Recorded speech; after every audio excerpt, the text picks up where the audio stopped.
So my name is Duron Chavis. We here with Chef Ray. Yes, sir. And for all those folks that love gardening, that be growing their own food, you know, we've been doing this for a while. And so what I've seen is that a lot of people will be challenged with what to do with the harvest once they, you know, Right. have succeeded in getting actually something to grow. Yes, sir. Yes, sir. So, you know, the vibes today was really all about how do we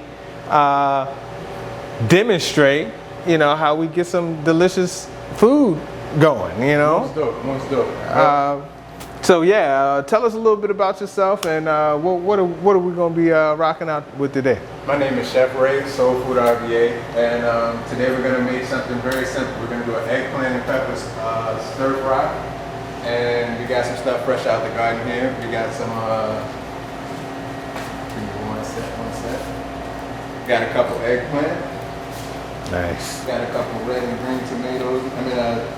Red and green peppers in here.